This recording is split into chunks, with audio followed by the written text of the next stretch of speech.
Welcome to the Judicial Committee of the Privy Council. We're hearing an appeal at the moment from Trinidad and Tobago in the case of NH International Caribbean Limited and National Stadium Grenada Corporation. We have been delayed starting this afternoon as a result of technical problems due to the weather here in the UK at the moment, but we're now ready to proceed. So I'll ask Mr. Ayliffe, Queen's Counsel, who is representing NH International, to resume his submissions. Thank you, my lord. I'm going now to turn to the judgment at first instance to help the committee with just to show the committee the judge's factual findings, and we summarised these in our case at paragraphs 57 to 67.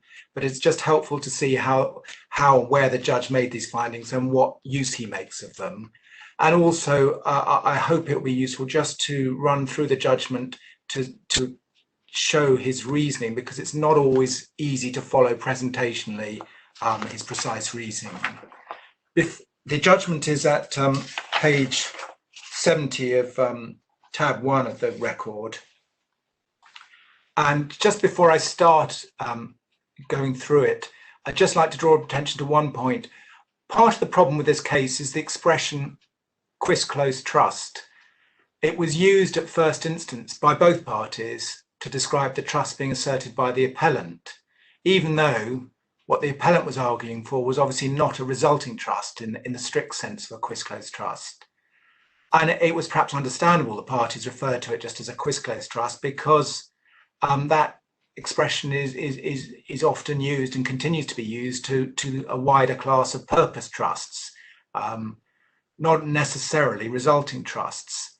Now, at first instance, the NS tried to take advantage of the use of that label to characterize the argument as one for a resulting trust, and to argue that no resulting trust came into existence, and even if it had, it couldn't have benefited the appellant.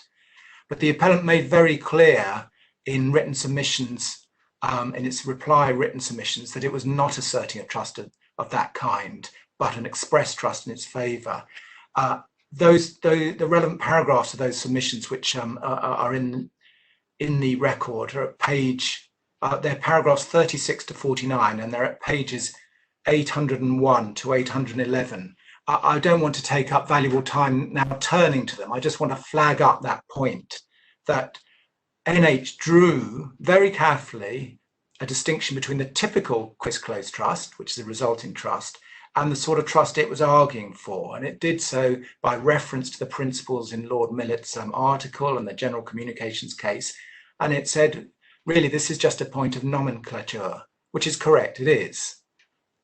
So with that point of clarification, I'll now turn to the judgment at first instance, and I will work through it, but I will obviously try and do it just focusing on the important points. But it's helpful to turn the pages to see what the judge's reasoning was. If we could start with paragraphs 5 to 7 on page 71 of the record, we'll see the judge recording in very brief outline the trust and assignment arguments, and drawing attention to the fact that they are based fundamentally on an oral agreement to which all relevant parties were party.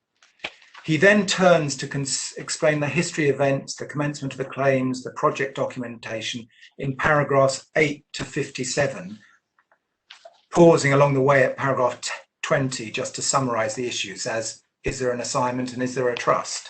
But we don't need to get to look at that background. He then starts to deal with the trust issue at paragraph 58 onwards on page 87 of the record.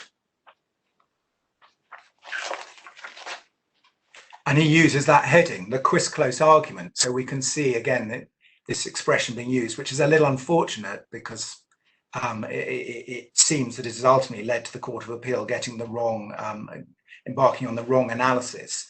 But the parties were clear what was being asserted at first instance, and so was the judge when he gave his judgment, and we'll see that.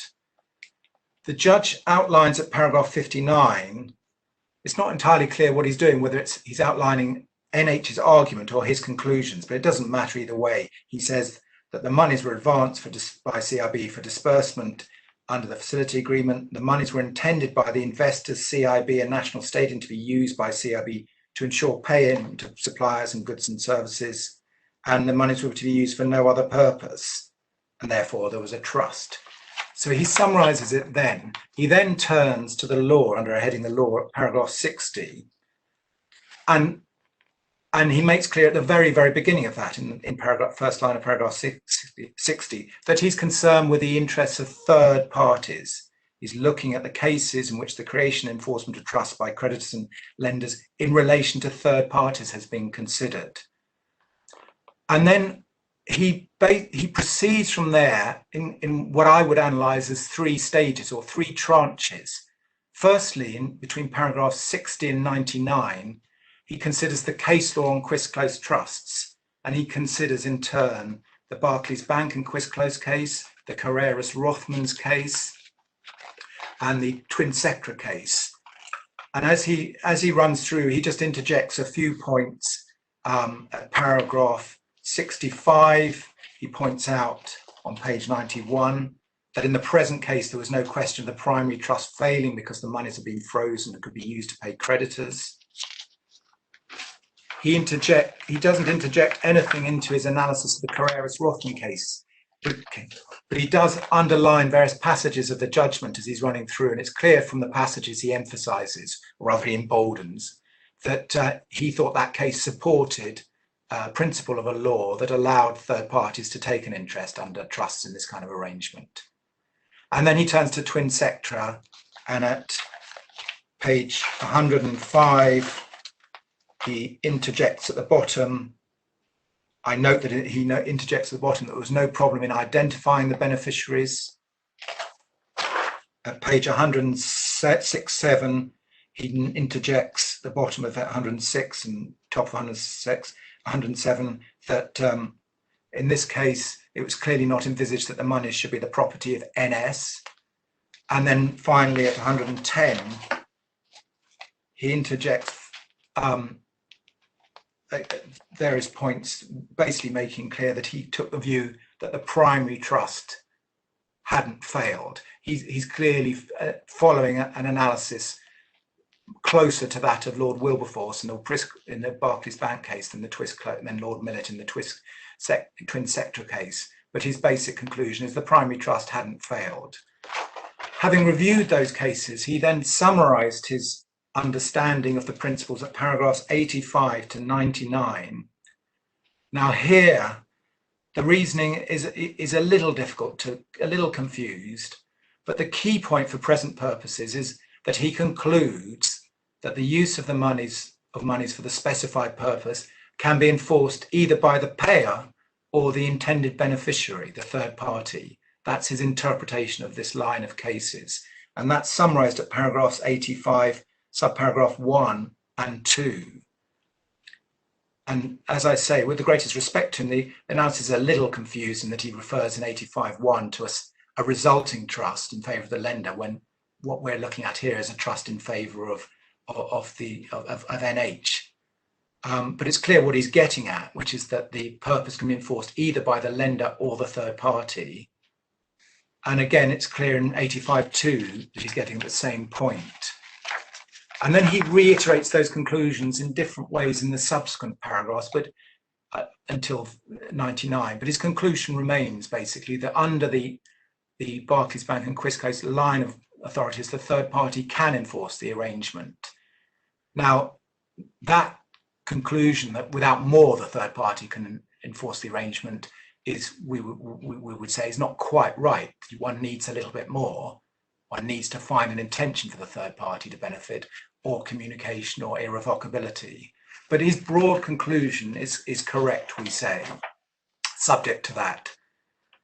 The second part of his analysis, stage 2 as I've called it, begins at paragraph 100 and runs to 110. And that, in that case, he considers the general communications case.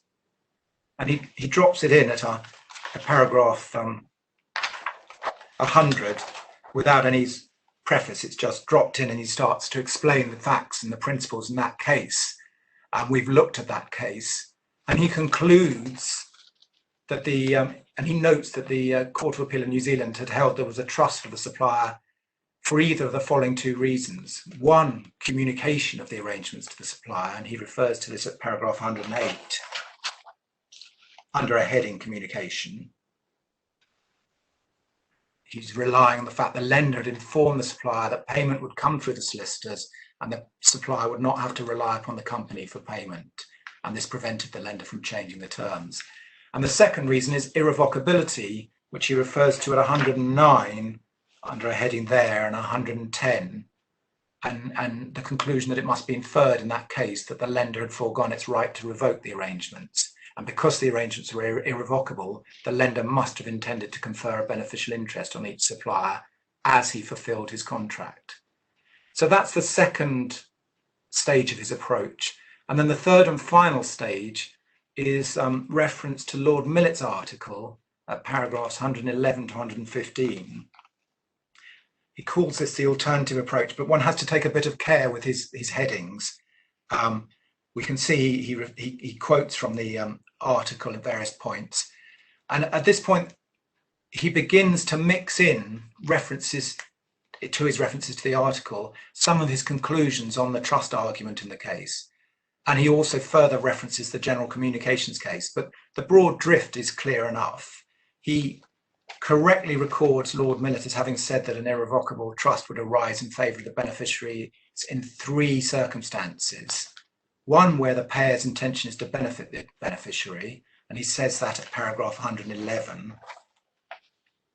He records that at 111. He reciting Lord Millet's, a passage from Lord Millet's article.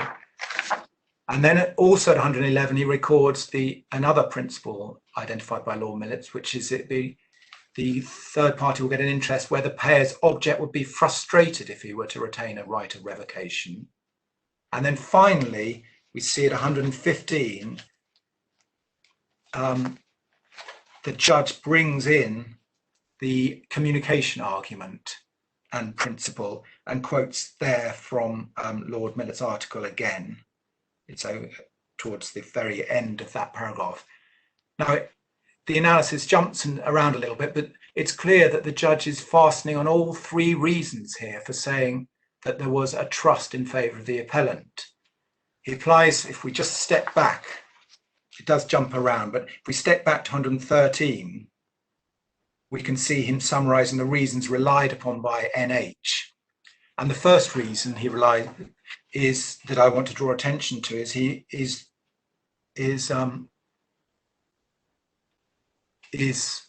relies upon the party's intention. He picks that up actually at the end of paragraph 113 in subparagraph Roman 8, where he says the lenders who purchase bonds couldn't have intended to retain a right to revoke their mandate. The inference must be that such bondholders intended to and did create an irrevocable trust and hence conferred a beneficial interest in the money on suppliers of goods and services to the project, contingent upon supply being made. As I read that, the essence of what he's saying is that there was an intention to benefit the suppliers, to benefit NH. He then refers to the second reason identified by Lord Millet, which is frustration of the arrangements, at paragraph 113 Roman 5, where he says the stated purpose would clearly be frustrated if the lenders were to be permitted to change their minds, revoke the directions they'd given as to the use to which the sum was to be put, and either substitute new directions, advise CIB or NS to retain the money beneficially or require payment to themselves. And he continues the same line of thinking in Romans 6. And then finally, the third reason we saw deployed in paragraph 115. I'm sorry for this jumping around, but it's the way the judge approaches it. It's clear from 115 that he's also relying upon communication in the present case, because he says, even if it is assumed that the money advanced by the lenders in the present case was held on trust for them, I find that NH was told, because it had concerns and it acquired of the arrangements for the and the purpose of the fund prior to entering into the construction agreement, and it was assured that it would not have to rely on ICS or National Stadium to pass on the monies advanced. So that's the way he deals with the trust argument. He then deals at paragraph 116 with the fact that the loan had been repaid, and rightly observes that even that if, contrary to his analysis, the investors had had any rights, those rights must have ended when the loan was repaid. And then he summarises his conclusions again at paragraph 117 to 19. He doesn't have a heading here, but one would expect a heading of conclusion. He says, I have found that there existed a trust in favour of NH and other suppliers and providers. He says that in 117. At 118, he refers to the significance of communication and supply taking place, which rendered the trust irrevocable. And then he reiterates his findings in the subparagraphs of 119, where he makes clear again that he's not just relying on the project documentation, but also relying upon, see paragraph E, the agreement for direct payment, the oral agreement between NS and CIB and ICS that the money should be paid directly, and also communication of the arrangement, see subparagraph D. So whilst the judgment jumps around a little bit, it's reasonably clear where he gets to at the end of the day, and he's relying upon the project documentation, he's relying upon the communication, considerations of irrevocability, and an overall intention to benefit NH, and concluding that there is a trust. That's the end of the section of his judgment dealing with trust, but he then does in fact return to it in a few places when dealing with assignment. But I'll now turn to deal with how he deals with assignment. He deals with 121, paragraph 121 on page 127. It's important to bear in mind when considering this that NH's argument had been that the assignment was an assignment to it from ICS of rights which ICS had. And therefore there were two elements in the argument. The first element, the first stage, was that it had to be shown that ICS was entitled to the loan proceeds, had rights to the loan proceeds. And secondly, that those rights were assigned by ICS to NH. Now, he dives into the second question first, whether there was an assignment from 121 onwards. And again, whilst the presentation of his reasoning isn't terribly clear, it's not difficult to understand the broad thrust of what he thinks. He starts at 121 with referring to with recitation of passages from the defences, and then he turns at paragraph 126 on page 131 to the June letters, which confirm the 4th and 5th of June letters, which confirm an assignment. We've looked at those, and we say he rightly concludes that at paragraph 128 that the reference to assignment could only be to monies originating from or via CIB under the facility agreement. He then moves from that to consider the oral discussions under the heading of the alleged meetings at paragraph 129 to 134. And here he refers to the evidence of the principal witnesses on each side, Mr. Elias for NH and Mr. Imbert for ICS and NS. And he clearly prefers here the evidence of Mr. Elias for NH. And the gist of his conclusion in paragraphs 131 to 134 is that at the meetings, NH was told about the arrangements under the project documentation for payment of ICS and suppliers by CIB, and that everyone agreed that the loan proceeds should be assigned to NH to the extent necessary to meet sums falling due to it. I'm not going to dwell on the precise wording of those paragraphs, but that clearly is his conclusion as to what was agreed in those meetings. He then moves at paragraph 135. He moves on from the oral discussions to consider what happened after those oral discussions. And he does so by reference to what Mr. Imbert had said in the arbitration proceedings about what he had agreed with CIB in relation to monies, in relation to advances. And he recites the relevant passages from the transcript of the arbitration. And the gist of those passages, we've summarised them in the case, is that it was agreed by Mr. Imbert with CIB that money should be, from the advances, should be set aside in a special place, was the words he used, at CIB, and not touched by ICS or NS, and used exclusively to pay sums falling due to NH. Now, although that evidence was given in the arbitration, the transcript was put in evidence at trial, and Mr. Imbert had been cross-examined on it. And although the judge doesn't expressly state what significance he attaches to all this, the significance is obvious, that it both supports NH's version of the oral agreement. In fact, the judge says this at the end of paragraph 33. He actually says, on balance, given in addition the evidence in the arbitration proceedings, I do not accept the version of the oral agreement that Mr. Imbert had been given. But it also is, we submit, freestanding evidence of an intention to assign, and or if necessary, for a trust. It's the owner of the monies, whether it be ICS or NS, through its director, telling the obligor, CIB, to put the monies aside in a separate place and use them to pay ICS, to pay NH.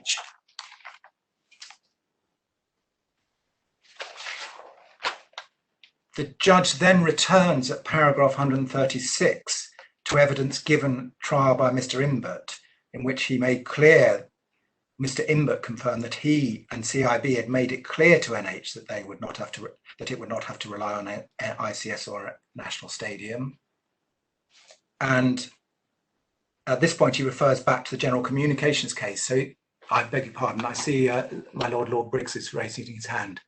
Yes, I'm really just to find out whether there is any documentary evidence that bears on what on page 138 Mr. Imbert is quoted as saying at the arbitration. We put it in a special account or a special place in the bank. But just reading the facility agreement, the matter may simply have rested in a contractual obligation of the bank to make payments up to the amount of the advances as requested by NH. But was there any disclosure given? Was a separate account set up? Was the money set aside in a fund? Obviously, it came in from the investors, but that doesn't mean to say necessarily, I suppose, that the bank set up a separate fund.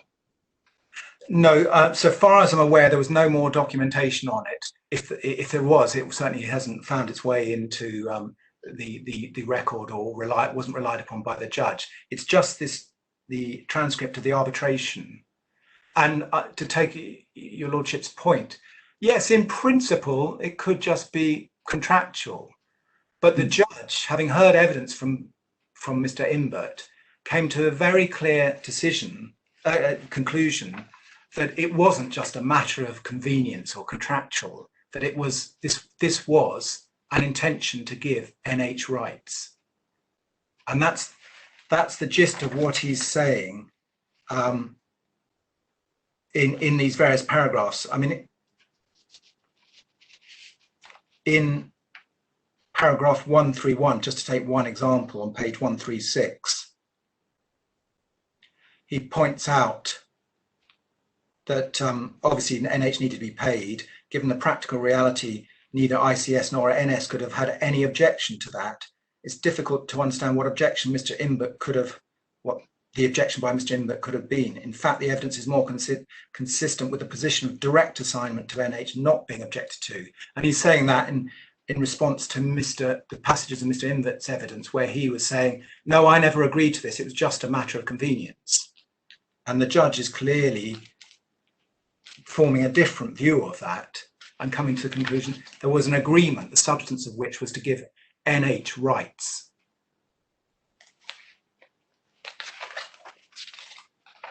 And there is no appeal against those findings of fact. So moving on, the judge then comes back at 137 to the conduct of NS, ICS and CIB which we've called the subsequent contract. I mean, in a sense, it's conduct at the time of the arrangements, but it also continued. And he's really just repeating his point here that he's referring to the fact that their subsequent actions were consistent with an assignment because they set aside from the contract sum from funds provided by investors monies for payment to NH, and then they did make payment from those monies. And then he concludes at 138 that I find on the balance of probabilities ICS agreed to assign and did assign to NH so much of the monies payable to it under the facility agreement as would from time to time be due to NH under the construction agreement. And he says at 139, the contemporaneous documentary evidence supports the request and grant of an assignment. And then he raises the point, picking up a point my Lady Arden raised earlier this morning. I do not accept that NH would agree to enter into the construction agreement with ICS Grenada, a newly formed special purpose company with no assets. The value of the work it was to perform in excess of US 16 million. Almost inconceivable that in those circumstances NH would commit to mobilise in a foreign jurisdiction without having obtained the benefit of an assignment of the type contended for. And then, having expressed his conclusions, the judge jumps around with some other points, and then at paragraphs 141 he turns to consider what logically actually is the first question, which is whether ICS had anything to assign. Now these paragraphs at 141 to 144 are a little confusing at first sight, not least because the judge brings in a heading, assignment factual issues, although he's already had a heading some paragraphs back to the same effect. And then he adds a heading, a subheading, project documents, which at first seems out of place. But it's reasonably clear that what he's dealing with, it's reasonably clear from 143 to 144, that what he's dealing with is the question one and whether ICS has rights. And he, in effect, he's concluding that the facility agreement was for making advances to ICS or providers of goods and services. And because of that, ICS is entitled to receive the loan proceeds as well as NH. In effect, the very same argument which led to his conclusion that there was a trust in favour of NH also led him to the conclusion there was a trust in favour of ICS. It's the same logic that he relies upon. Now, that was sufficient for him to deal with the assignment issue, but then he comes back and deals with more points on assignment. At paragraphs 145 to 146, he deals with a submission by NS that an arrangement for direct payment to NH would involve a departure from the obligations of NS and CIB under the project documentation, and he dismisses that. He considers it was not inconsistent, and he rightly dismissed that because it would sit neatly with those arrangements. He then, in paragraph 147, comes on to some legal points in relation to assignment, and quotes from Chitty. And if I can pick it up at 148 to 151, he concludes that the circumstances surrounding execution of the facility agreement indicate that NS did so with an intention to benefit ICS and suppliers, and accordingly to create a trust in their favour. So here he's finding a trust of a promise in favour of ICS, a trust of the promises in favour of NS in favour of ICS.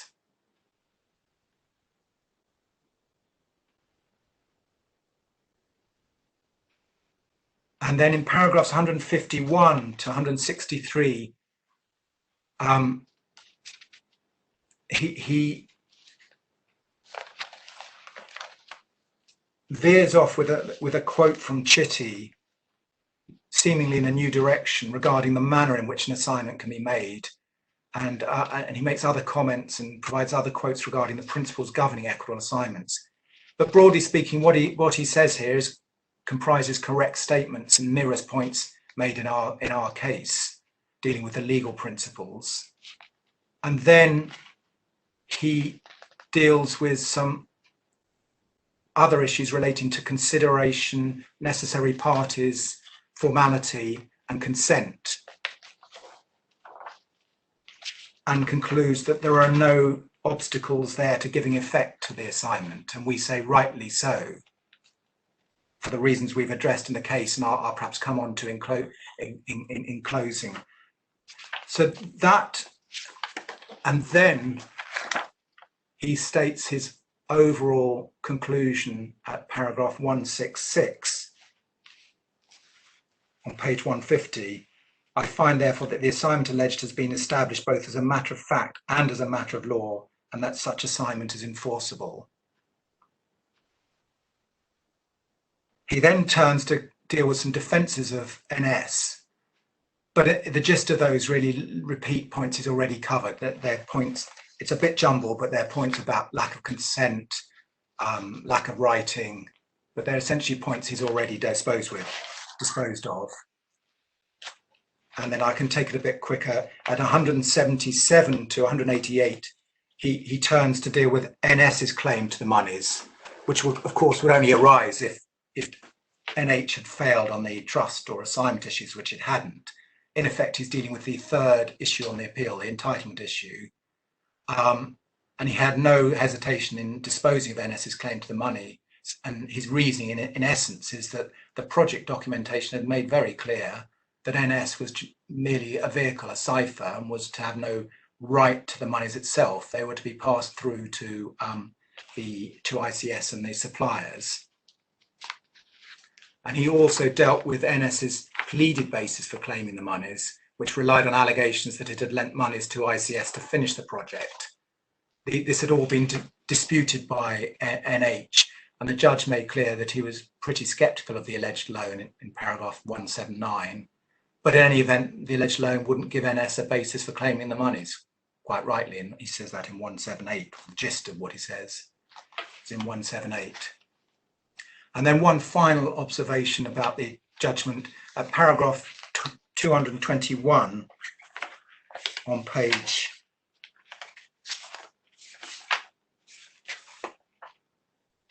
171, under a heading factors affecting credibility. He makes clear that he's had regard to issues of credibility, and in 221 he says, I regard the contemporaneous documentation and in particular the project agreements as being the primary source on which I can rely after the lapse of several years to ascertain what agreements were made and their intentions in the instant peculiar concatenation of circumstances. I mention this only because this was mentioned by the Court of Appeal and NS in its case to suggest that the judge, that this case has always been about the project documentation and nothing more. Patently, that's not the case. The judge is here saying that he had regard to all the contemporaneous documentation. Clearly, he thought the project documentation was consistent with NH's case, but he wasn't saying, as is apparent from earlier in the judgment, that the case depended solely on that documentation. So that is the first instance judgment, which we say, whilst presentationally it's not always easy to follow and does jumble up the principles a little bit, the broad thrust of the judgment is correct in terms of the outcome, in terms of the findings of intention and the conclusions on trust and assignment, and indeed on the entitlement issue. I now propose to turn to the Court of Appeal's judgment, which we can pick up at page 5 of the record.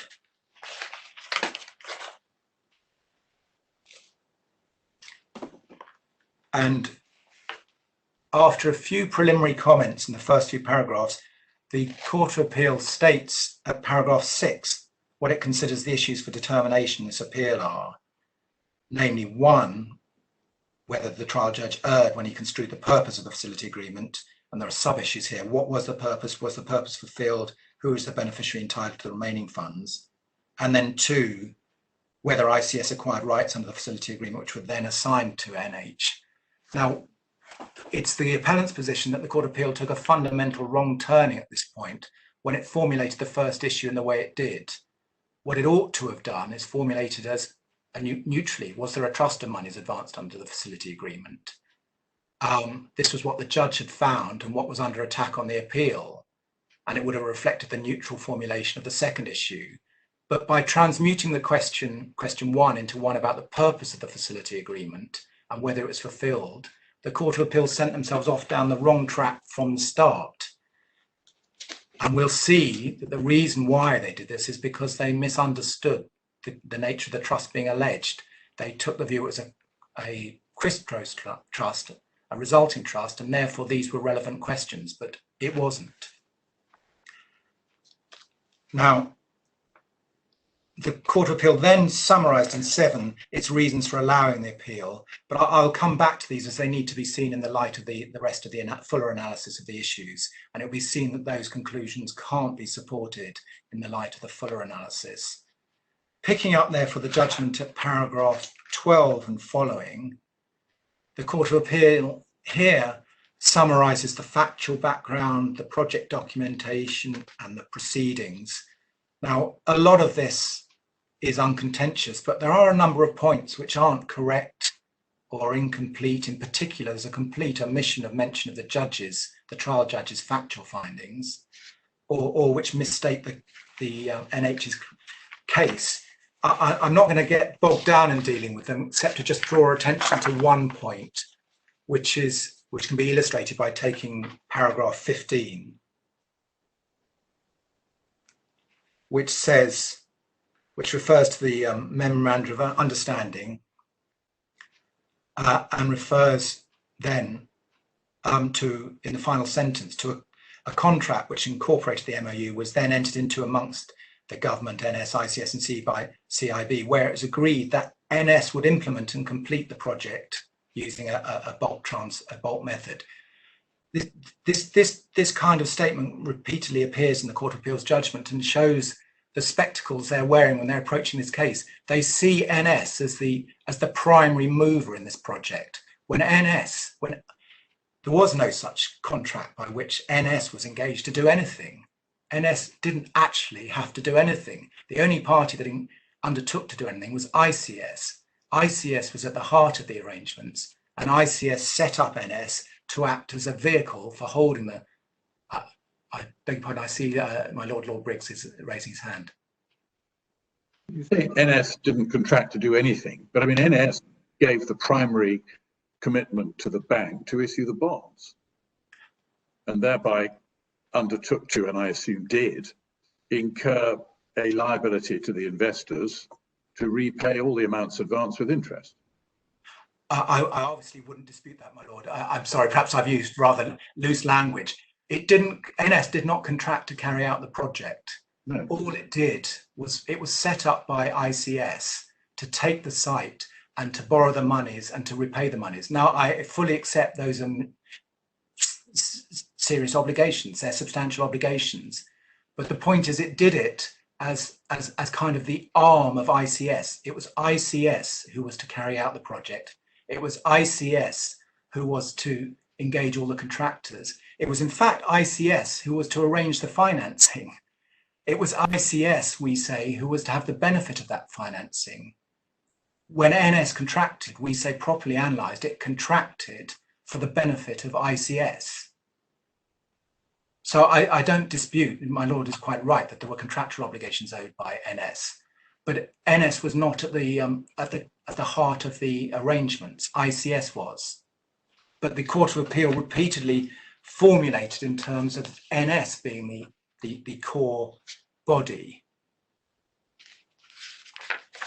Now, as I say, I'm not going to get bogged down in nitpicking on the paragraphs through to paragraph 34, which set out the background, but I do want to just flag up that whilst they're broadly uncontentious, they're not all accepted, and the committee will understand from other submissions I've made which parts are not accepted or not. Then turning to paragraph 34, the Court of Appeal here, under the heading Issues, Judgment and Order, they refer to the judgment at first instance and the judge's identification of the issues in terms of whether there was an assignment of trust, and if there was a trust, whether it's enforceable by NH. And they say in the first line of paragraph 35, the trial judge opined that the matter was to be resolved largely by examining the contractual documents. I mean, there's a sense in which that's true, but it misses out the fact the judge found a great deal more. He was not relying upon just the contractual documents. I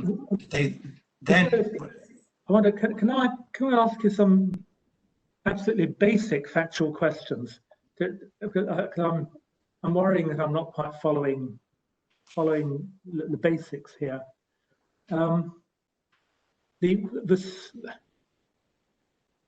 The investors pay money in return for bonds. Who do they pay the money to? CIB. Well, CIB receives it, but is it receiving it on behalf of NS? When CIB first receives it from the investors, it's for the purpose of making a loan. So initially it'd be held possibly subject to resulting trust for the investors. When I think this your answer demonstrates I'm right to ask these questions. The bonds are issued by NS. They're a promise by NS to pay money to the bondholders. Is that correct? That's correct. So presumably the money paid by the bondholders is paid to NS, is it not? Yeah, yes. So I was just referring to the first stage when the money's come in. The next stage is they are actually advanced, and then there's a change in the status. Well, you're talking as if, we're talking about entries in bankers' books. I mean, you're talking as if there are bags of money being handed around here. So the investors pay NS for the bonds, and they affect that payment presumably by some sort of money transfer or check or whatever, which goes presumably for the benefit of an account held by NS with CIB. I would imagine it would go to CIB first, for then being dispersed by CIB, being used by CIB in making an advance to NS. So when the advance is made by CIB, the monies would then be held by CIB in the ordinary course of events for NS. So I think I'm agreeing with your lordship, and maybe I'm overcomplicating it. Right. So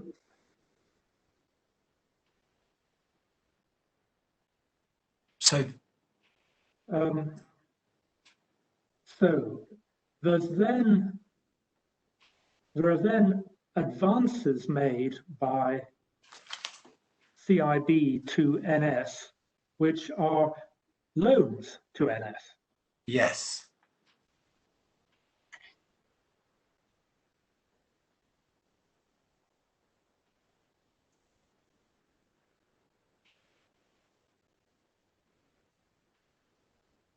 And if I was just going to interject, the bonds are then issued by NS to CIB, which holds them on trust for the investors. Is that not right? Are those not different bonds? No, I think both sets of bonds are issued by NS to CIB, who hold them on trust for the investors. Well, they become the investors when the investors are registered as the holder of those bonds. Yeah, so they bring the trust to an end. Yes. Yeah. They're held by CIB. They're issued to CIB, who then gives them to the investors who funded the advance. Yeah. But if I can address my Lord Reed's point, I think so yes, advances are made, but at that stage the advances are still in the hands of CIB, but a debt has accrued owing from NS to the bondholders, or CIB, and then when the certificates are issued, the bondholders. But the monies are still in the hands of CIB. From there, just pause there. In what sense has an advance been made or a borrowing been made by NS if if no money has changed hands? There is now a legal liability on NS to repay the monies, even though it hasn't got them. But it has given authority to CIB to use those monies to discharge liabilities that would ultimately end up with it down a chain of contracts. So presumably NS has an account in which these advances are recorded. If it was properly accounting for things, it would have treated these now as debts owing from it, even though it hasn't got the monies in its hands.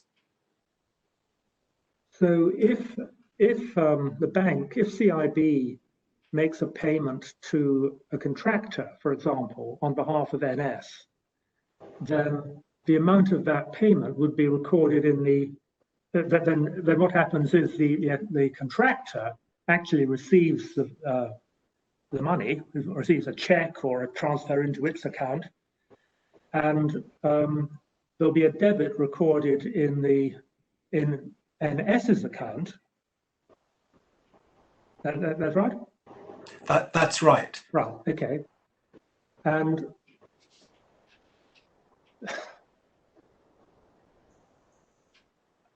am I right in understanding that what the alleged trust relates to is a loan recorded in that account, which was recorded in advance of payments being made to any particular contractor, but so that there was a loan in the account which was available for advances to be made in future? Exactly. So that if when the advances were made, if they weren't needed immediately, they would be held by CIB for NS in the normal course of events, and they could be applied by NS as it thought fit in due course. Now,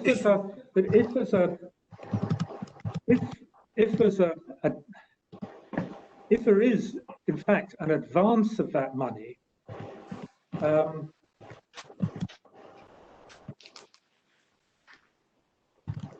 or advance of the amount recorded in the bank account as a debit,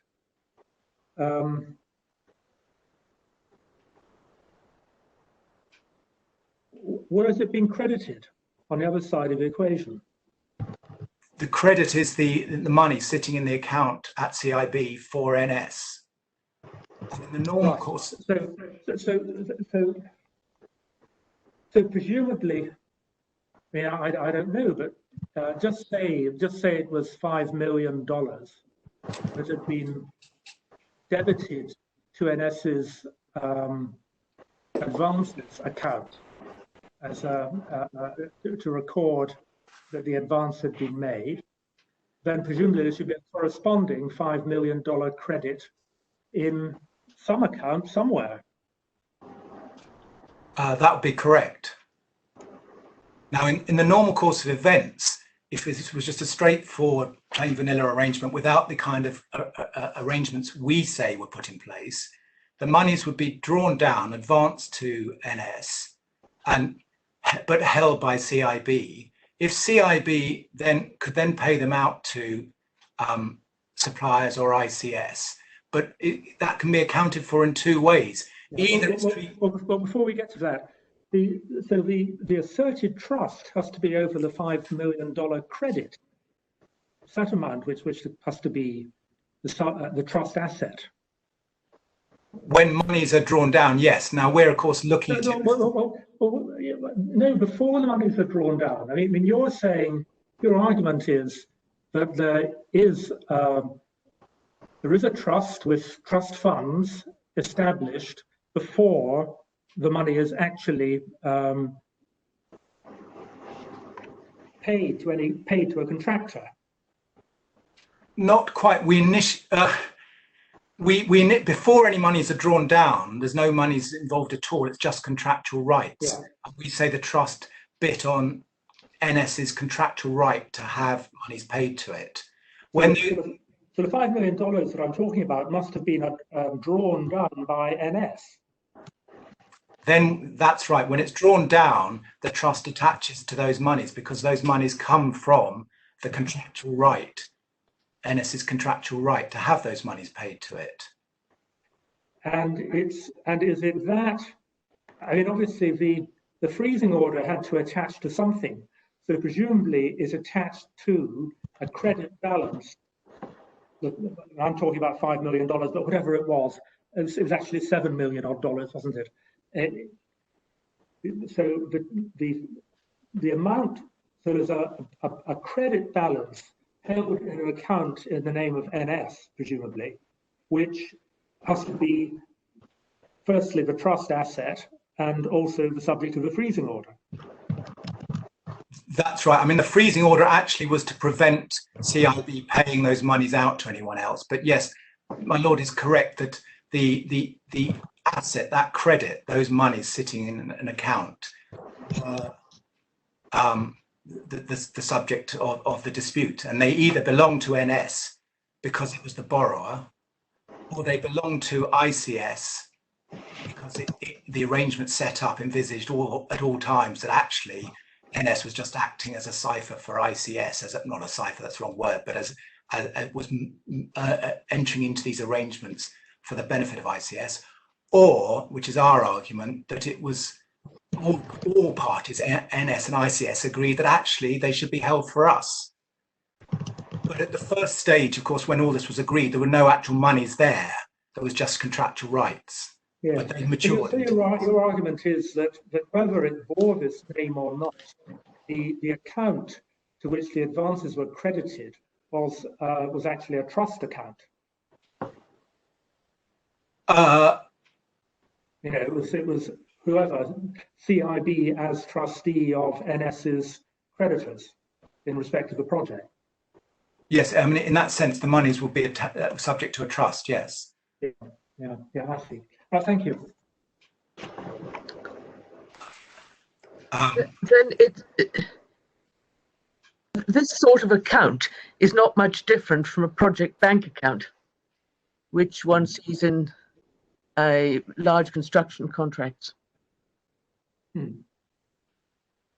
Well, in this, if that is a kind of arrangement under which a subcontractor may have been given direct rights against it, yes, entirely so. It's a JCT term, I think. Now, my background is more the financing background. I know Mr. Hughes's background is the construction background. Having mentioned it, he will mention it too. I'm sure he will. So I hope that's clarified my Lord Reed's thank you. points. If I can come back to the Court of Appeal judgment, and I'm sorry to labour this, but I'll try and be as quick as I can. The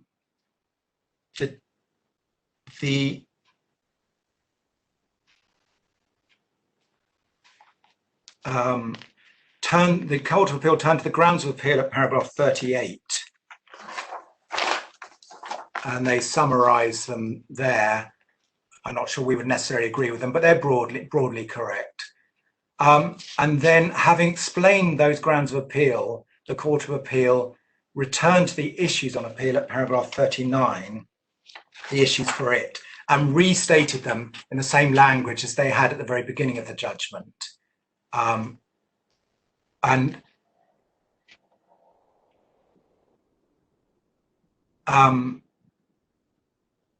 then they preface it with that comment about the judge made about the contemporaneous documents, in particular project agreements, as being the primary source, which is not quite what the judge was. It's slightly misunderstanding what the judge was saying. He wasn't saying it turns just on the project documentation. But anyway, leaving that to one side, they identify the issues as they do, but they provide no explanation of how they've distilled the issues into that form. As I think the first issue is not one which the parties have put to the Court of Appeal. It's their own formulation of the trust issue that they've come to, and we'll see where it comes from. It's from their reading of what was being asserted, namely a quis closed trust. But that's a misreading. But if we start looking at the way they dealt with the trust argument, at paragraph 40, they start addressing the purpose of the facility agreement. but that wrongly proceeds on the base, and they suggest that the trial judge did this, but he didn't. As we've seen, he didn't look to see what the purpose of the facility agreement as such. He looked for the intention of the parties more generally as gathered from all the documents. I mean, their intentions in relation to the facility agreement is part of the picture, but only part. And the Court of Appeal then proceeds to summarise the parties' submissions in paragraphs 41 to 45. But again, neither party was putting its submissions in terms of the purpose of the facility agreement, as opposed to the intentions of the parties more generally to be gathered from the documents.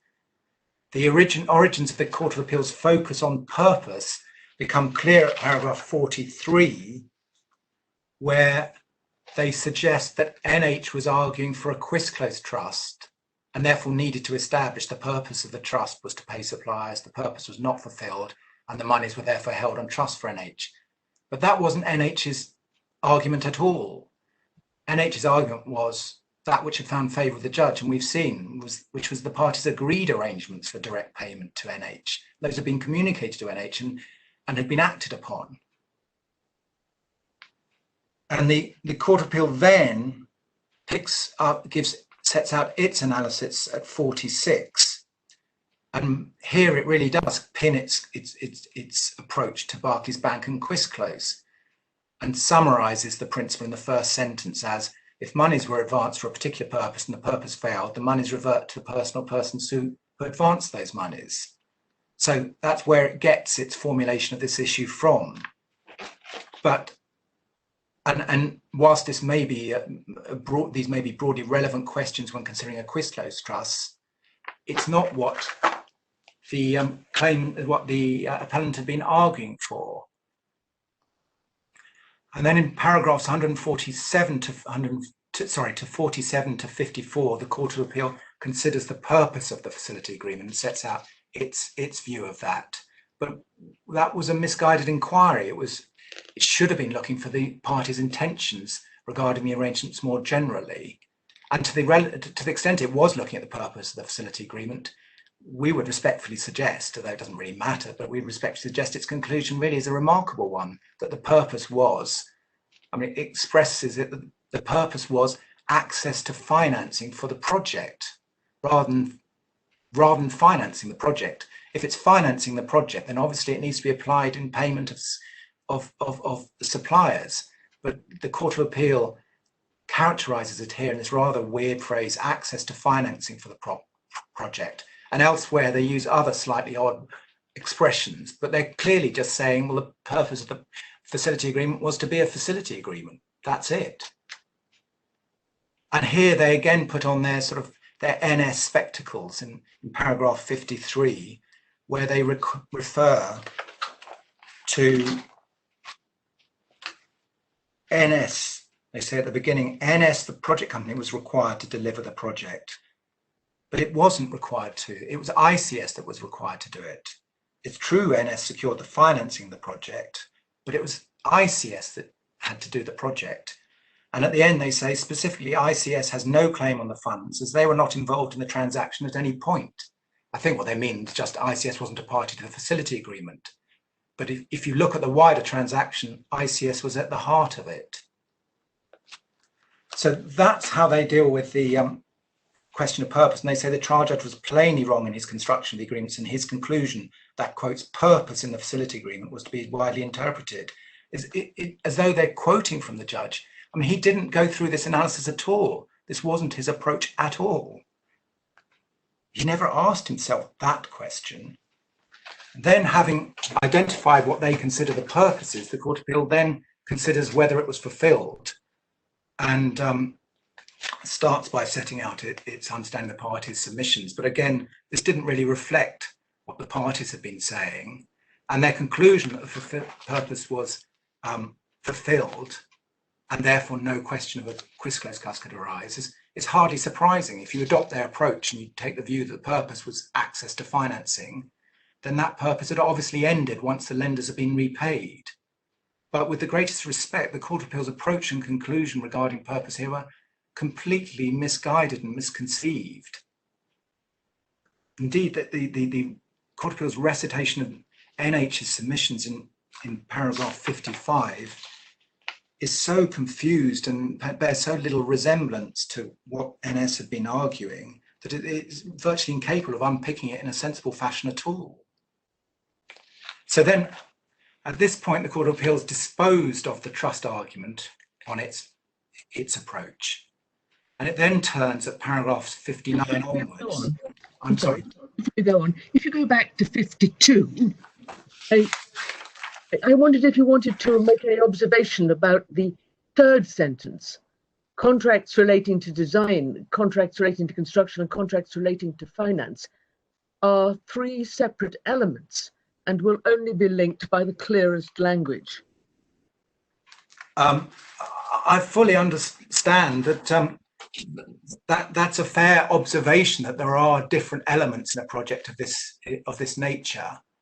But we say that the appropriate linkage is present in our case because the contractor here wanted to be assured before entering into this project that he was going to be paid and would have a direct right to be paid rather than having to rely upon the intermediate parties in a chain of contracts.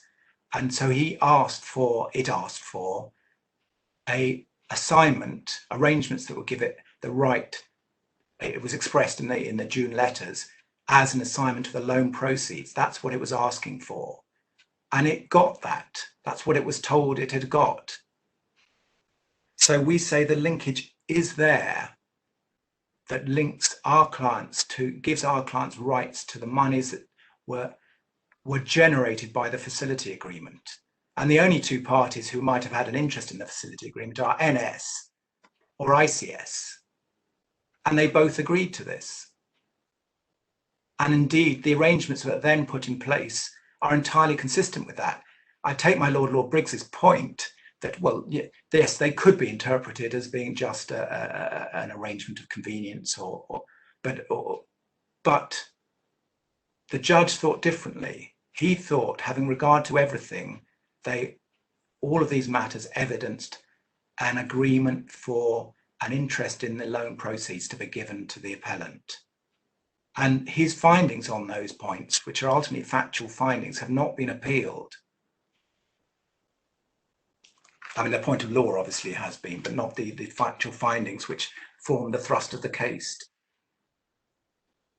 So if I may turn back to the Court of Appeals judgment, I was just picking up at paragraph 59, where they turn to consider now who, having considered the purpose of having identified the purpose of the facility agreement and determined that it was fulfilled, well, who then benefits from the funds?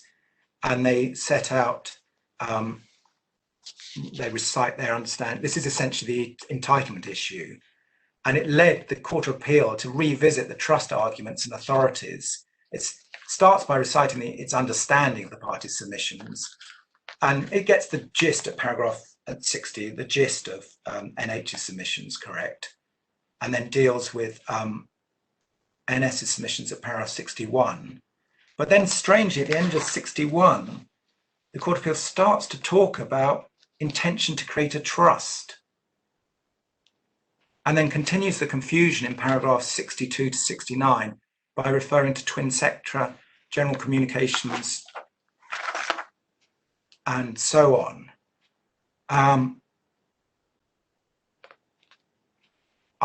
mean, with respect to the reasoning in these paragraphs is really very difficult to unpick in a sensible fashion again, but their ultimate conclusion is that NS should be entitled to the monies, but because of the failure of the purpose. But it's clear that in doing that, the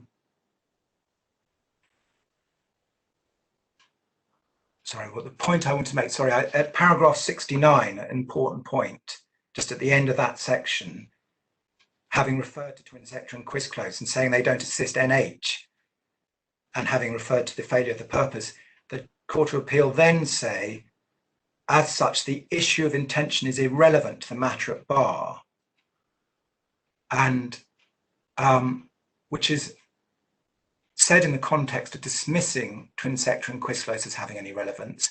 Clearly here the Court of Appeal was saying that NH could not rely on submissions as to the intentions of the parties to give it a right to the funds. Now, that is just not right. They've gone down the quis close route, where one can understand intention isn't relevant, at least in a strict quis close trust.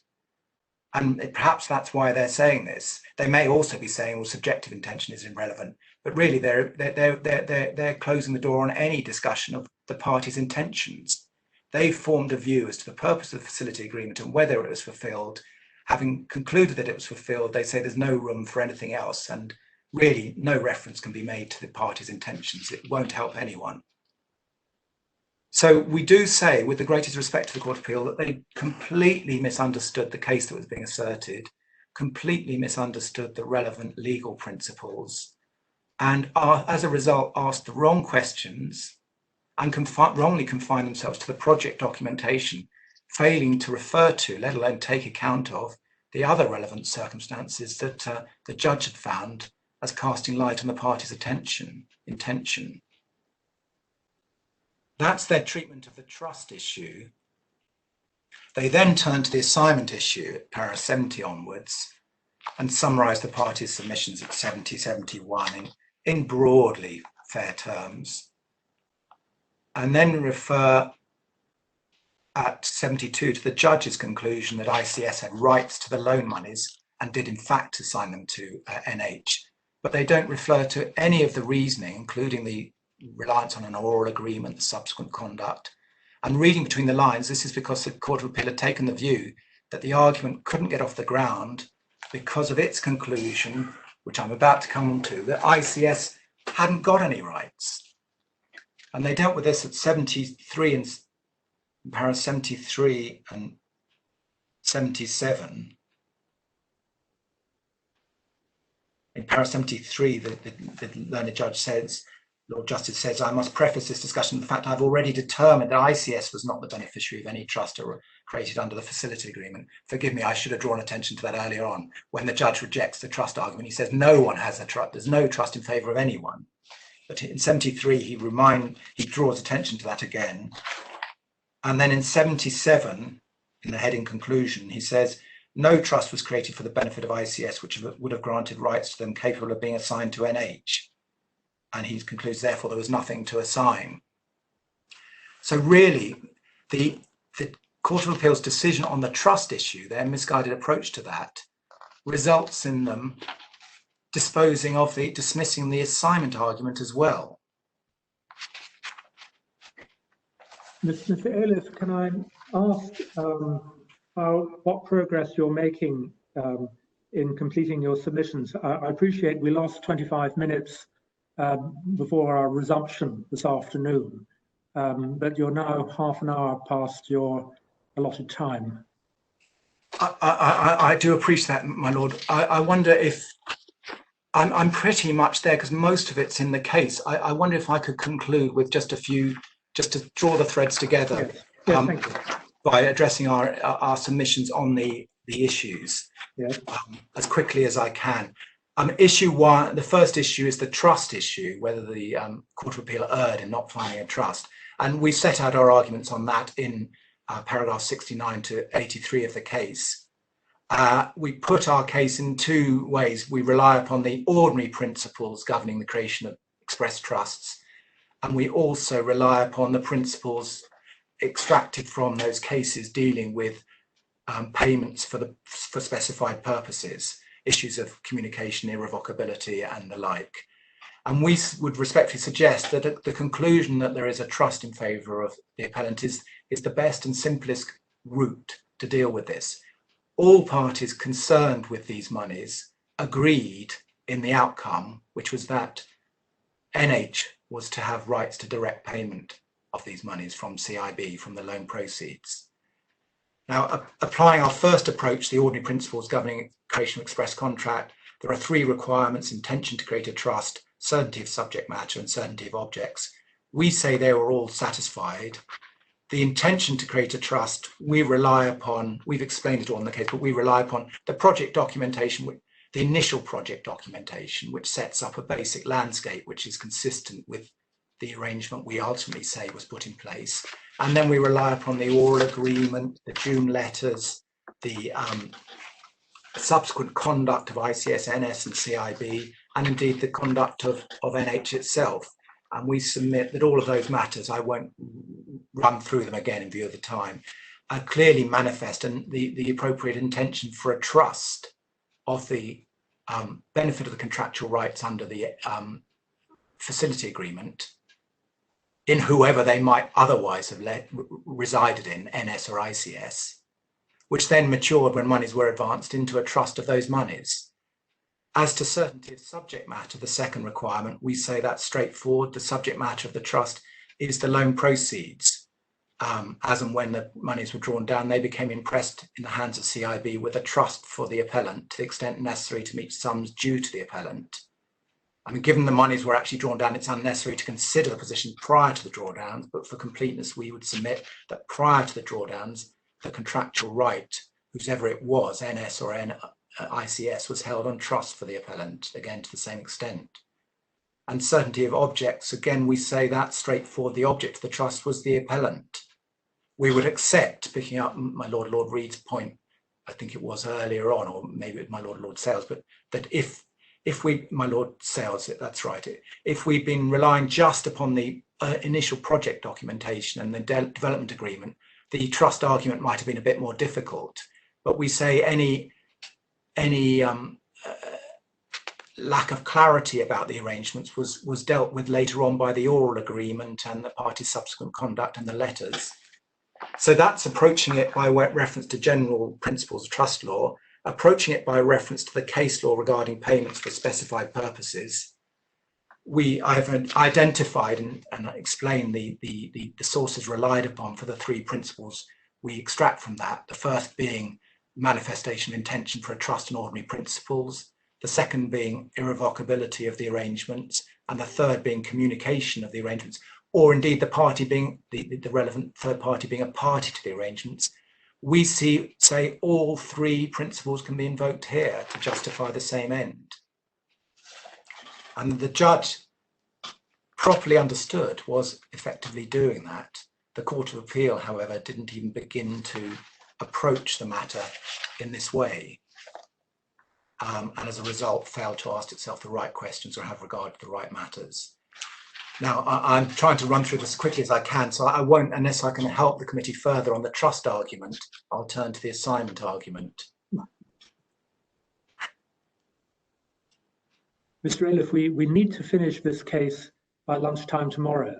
We can sit early tomorrow morning in order, provided that doesn't cause a problem for the other members of the board, then we could sit early tomorrow morning to make up the time that we lost between about 2 and 2:25 today. But we need to give Mr. Hughes the time that he's indented for. I fully understand that. I was only going to be another few minutes on the assignment argument. Well, that's fine. It's eating into your reply time. That's all. Okay. I will be as quick as I can. The assignment issue, we say we advance that case in two ways, which we say cover both possibilities as to who is entitled to the loan monies, ICS or NS. Below we had done it simply on the basis of ICS, but now we say, well, we can run the same argument whether it's ICS or NS. And that means actually, this isn't quite the way I put it in the case, but there is a simpler way of putting the argument, which is that under the project documentation, the initial project documentation, there are only two persons with potential rights to the loan monies, NS as the borrower, that's NS's case, or ICS as the entity with ultimate responsibility for the project. And it's unnecessary to form a view as to which of them were in fact entitled to the loan monies, because the circumstances we've been addressing clearly demonstrate that they both intended that the rights to the loan monies should pass to NH, and that's sufficient to give rise to an equitable assignment under the principles identified in our case. And we say the necessary manifestation of intention can be found in the matters we've referred to.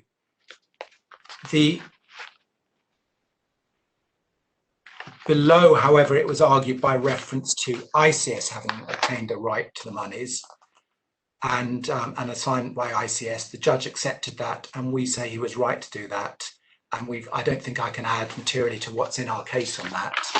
We also have an alternative argument to address the possibility that ICS didn't have the rights to the monies, and we say, and that NS had the rights to the monies, and we say, well, if that's the case, essentially the same materials as we rely upon demonstrate an assignment directly by NS to the appellant.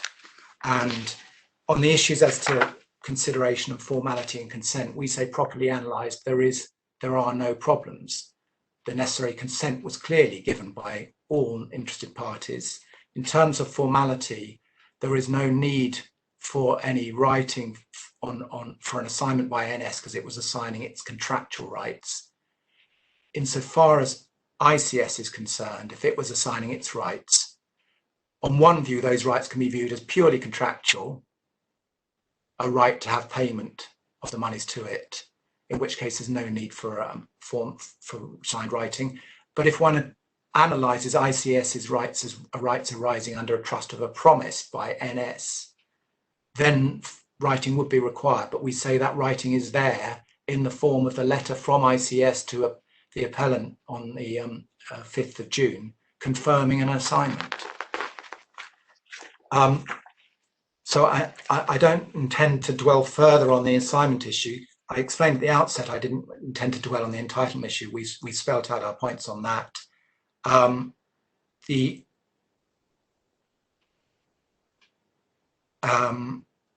I think really that the only final point I should perhaps make is that if NS were to succeed on in this case, it would end up with a very surprising windfall, because although it asserts that it has advanced monies to ICS to finance the completion of the works, ICS and NS are the same entity, and the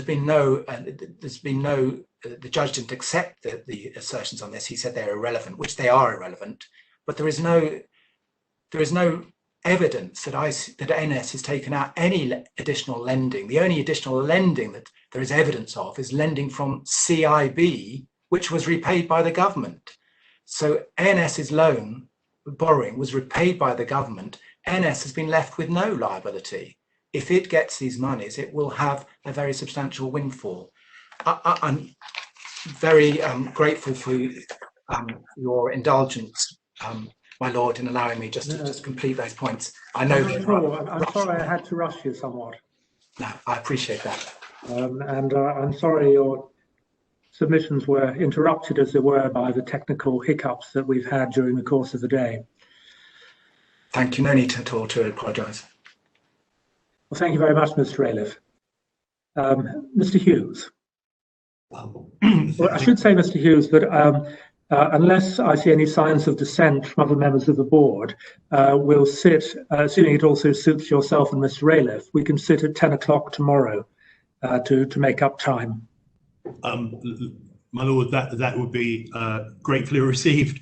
I'm proposing to make a good start now. I imagine the board will want to finish at 4 o'clock. Yes. If we could start at 10, I will try to scale down my 1.5 hour time estimate and get through things more quickly.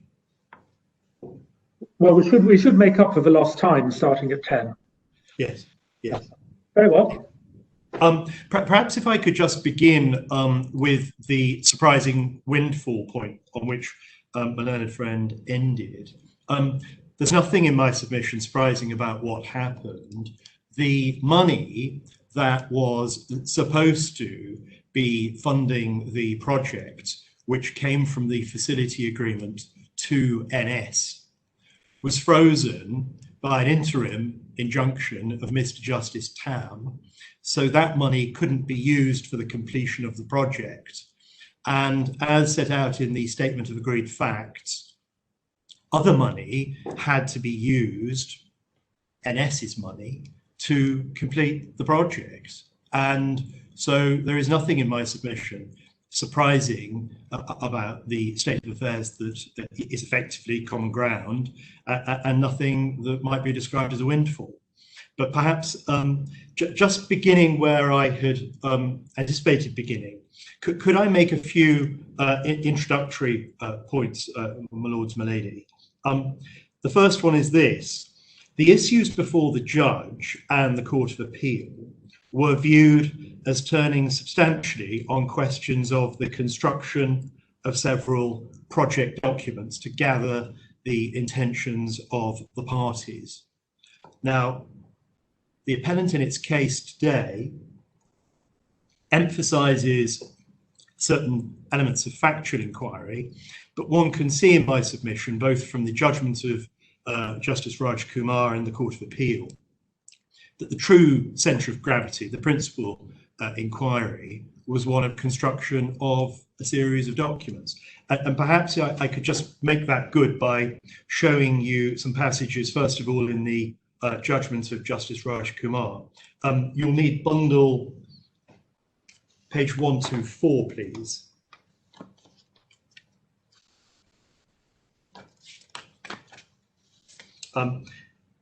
Page 124, paragraph 114 of the judgment of Justice Raj Kumar. He says this: it is clear from the structure of the project agreements and the analysis in the general communications case set out supra that this analysis is correct and it is accepted in its entirety. That reference to this analysis is a reference to the preceding paragraph of the judgment of the judge, and essentially all of the points in paragraph 113 are points on either the uncontested facts of the overall transaction or references to parts of the project agreements. Next, if I could take you in the same judgment to paragraph 221, that's page 171 of the bundle. It's a paragraph my learned friend took you to a little earlier. Paragraph 221. Further, I regard the contemporaneous documentation, in particular the project agreements, as being the primary source on which I can rely after a lapse of several years to ascertain what agreements were made among all the parties, their intentions, insofar as these might be relevant, and the effect in law of these in the instant peculiar concatenation of circumstances.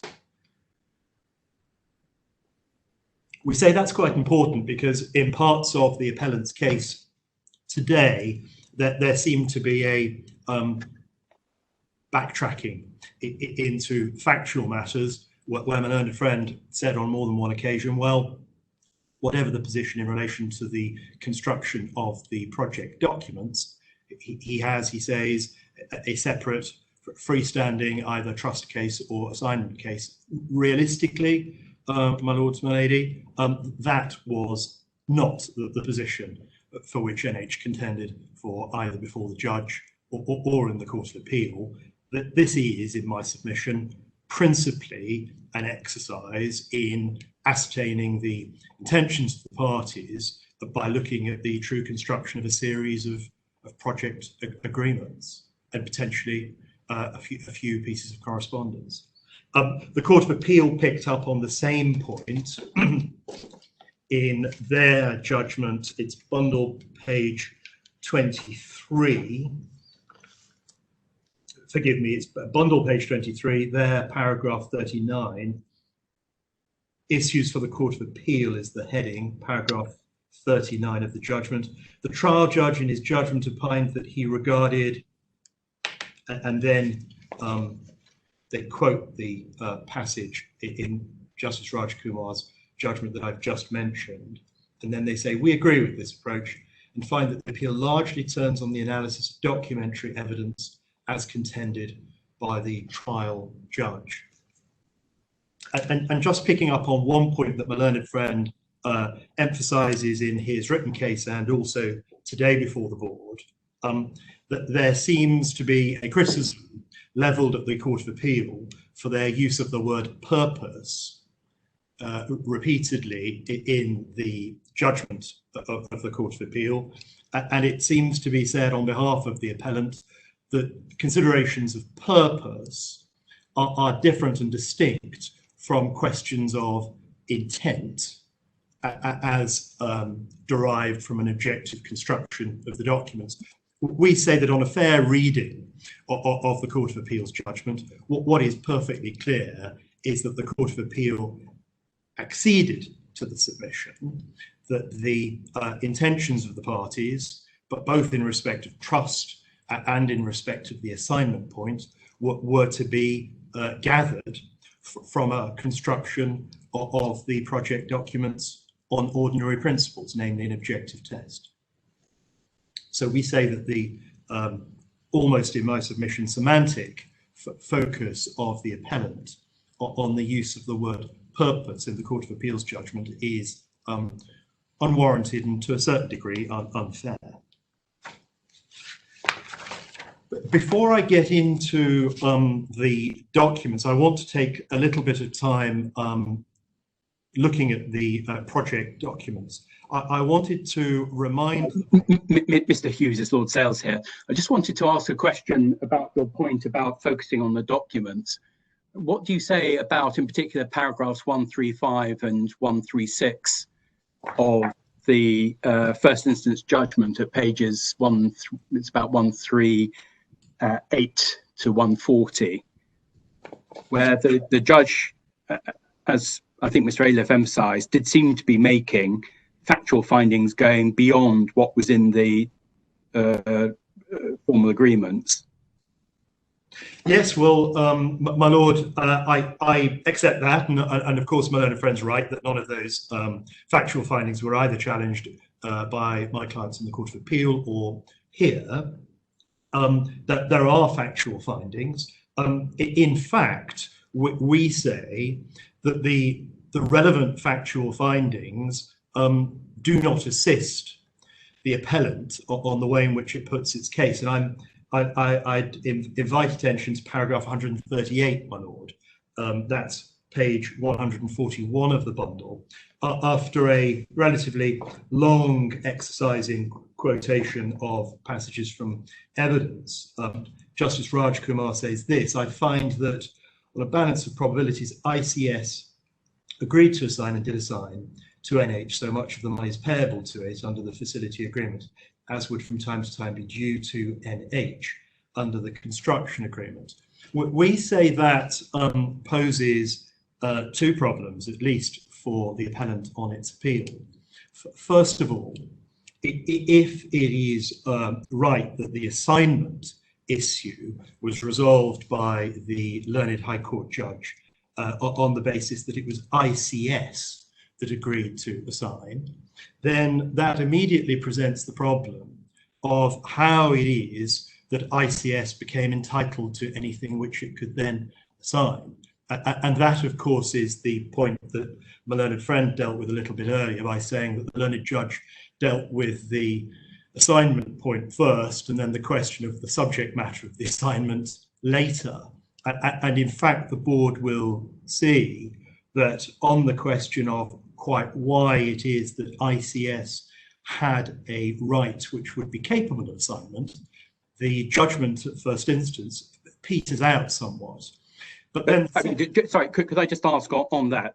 As I understand it, there are, or maybe two arguments in relation to that. One is that ICS had a beneficial interest under a trust of the monies in the account. But might ICS not also have had an in personam interest against NS to sue for monies due in respect of the development? It's true that ordinarily ICS, if the monies were due for the development by reason of work done by its subcontractor, NH, or I assume any other subcontractor, would have directed NS to make the payment from its account with CIB direct. But that potentially, arguably, would have been in satisfaction of an obligation, an in personam obligation that NS owed to ICS as the developer.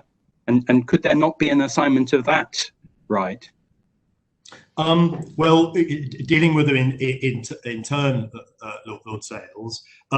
First of all, the principal trust point that there was a trust in favour of ICS. We will. I'll address that probably now tomorrow morning. But we say that's just not consistent with any of the documents, and frankly, this would not be the first time, and it certainly won't be the last time that contracting parties down a contractual chain seek to improve upon their contractual rights by asserting an entitlement to a trust up the chain because their contractual rights are frustrated by insolvency or misfortune or whatever.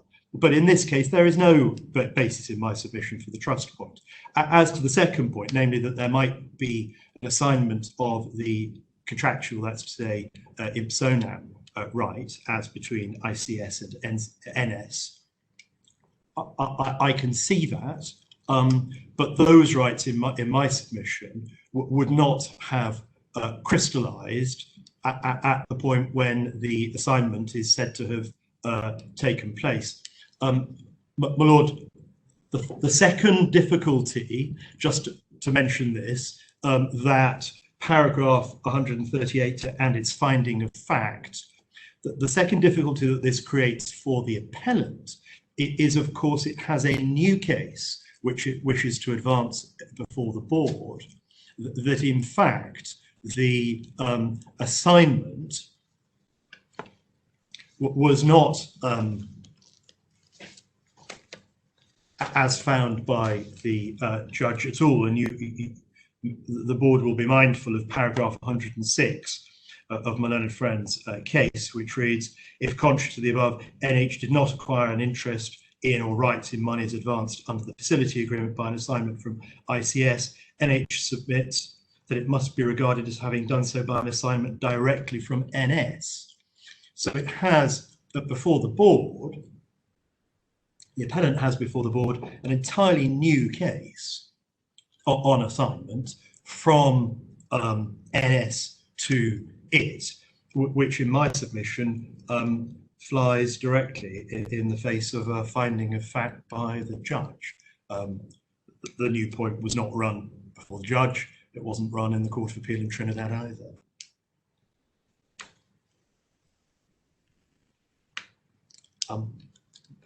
My Lord Sales, I was going to briefly, I hope I've dealt with that question. I can certainly come back to it tomorrow.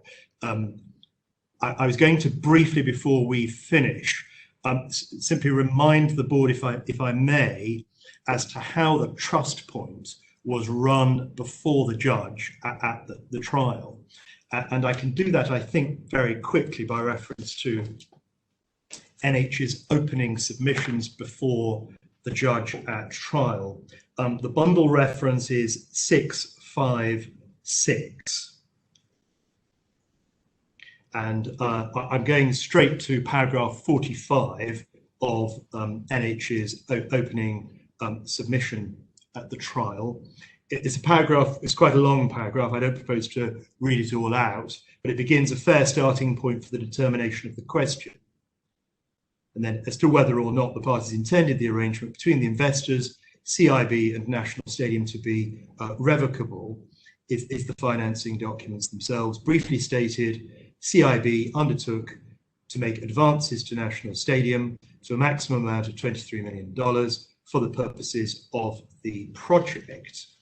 And then over the page, paragraph 47, this is bundle 657, there are two important points to note with respect to the arrangements documentation. Firstly, clause 9.2 of the facility agreement expressly limits the remedies of CIB in an event of default. And then further down the paragraph, secondly, clause 5.1 of the facility agreement calls on National Stadium to issue on the date of each advance interim bonds in an amount equal to the advance interest accrued thereon and capitalized interest. And then over the page, paragraph 48, while the matters set out in the two preceding paragraphs are, it is submitted, conclusively indicative of an irrevocable trust under which a beneficial interest is conferred on each supplier, as he fulfills his contract. There are indeed other circumstances from which it can be inferred that it was the intention of the investors in CIB to create an irrevocable trust, the beneficial interest in which passed to suppliers upon their providing goods and services. And then, simply put, the purpose of the facility was to provide financing for the construction of a sporting complex and national stadium for the government of Grenada, in accordance with the documentation approved in legislation enacted for that purpose.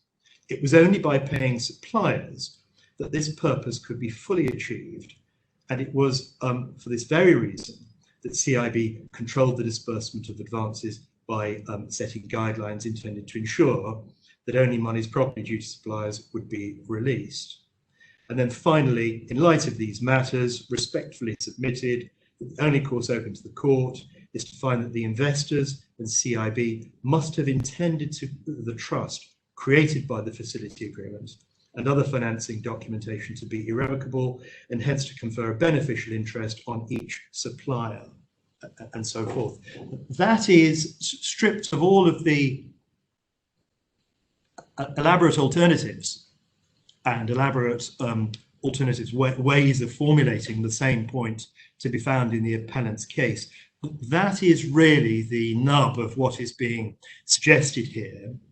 And in my submission, it's instructive, but because one could make, in my submission, these sorts of high-level submissions in support of an alleged trust on behalf of a subcontractor in almost every complex construction project where there is a funder, that there is a project lead, that there is then a main contract, there is a subcontract, and what we have here is a case where the subcontractor is seeking to augment, as I mentioned before, its lower tier contractual rights in persona to both have a proprietary interest and also a degree of security that was never contemplated in my submission by the documents. But of course I accept the question about whether or what was contemplated by the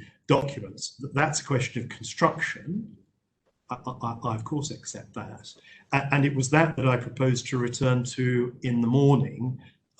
Forgive me, Lady Arden. Yes, could I, as you're coming to the end of today's submissions, just put the point to you. This problem that we have before us of a developer and a contractor is really absolutely similar to that between main contractor and subcontractor.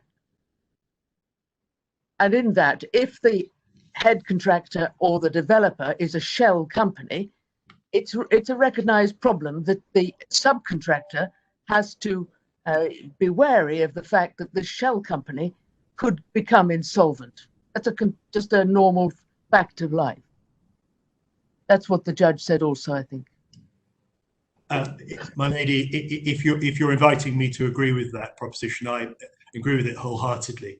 Right. And perhaps just while I so I don't forget it, my lady mentioned JCT contracts in the context of project bank accounts. What happens with JCT contracts and many contracts is that take an employer contractor, a simple relationship. The employer will be obliged to pay, for example, on monthly certificates. 5 or 10% of those certified amounts will not be paid to the contractor, but they're usually called retention. And those will be siphoned off, and the contract will require that they are both deducted from payments or withheld, and they are also placed in a separate bank account. Yes, that arrangement is described usually as the employer holding that money at retention on trust for the contractor, subject to the employer's right to have recourse to that retention, for example, in the case of defects. Yes, but I understand that for retentions, but it is also true for large government projects in the public sector to have a project account, so that a project bank account, the government department, whoever the public body who is paying for the work, will pay into the account and the money will be used to pay out. And it's JCT, but I did also look at lunchtime, and I think it's also NEC and possibly FIDEC and some of the other terms. Yes. So that's another way in which this problem is sought to be resolved. But in both, certainly in the case of the PBA, the JCT term is for an express contract, is it not? Yes. Express trust, sorry. Express trust. My lady, usually the position is that any recourse to that sort of project bank account, of course, is within a architecture of contractual rights, so that recourse to it is governed by the right to do so, which is all very carefully regimented. And indeed, there isn't a project bank account in this case, but we do have a fairly carefully structured and regimented series of contracts and relationships. And my submission essentially on that point is that the court would need to be slow to go outside what is a carefully balanced set of structured contracts and find rather, in my submission, casually arrived at trust relationships and proprietary interests. Yes, I understand that. I just wanted to be sure that since I'm talking to someone who has a great deal of experience, that this is not a new problem, and it's one which is dealt with in the standard terms. My lady, that's right. Thank you. My Lord Reid, I'm conscious of the time. Is that going to be a convenient moment? I was going to go on now to deal with the facility agreement, so we've reached essentially a natural break. Yes, very well. In that case, we'll adjourn now for the day, and we'll look forward to hearing you again tomorrow at 10 o'clock. Thank you very much. Thank you.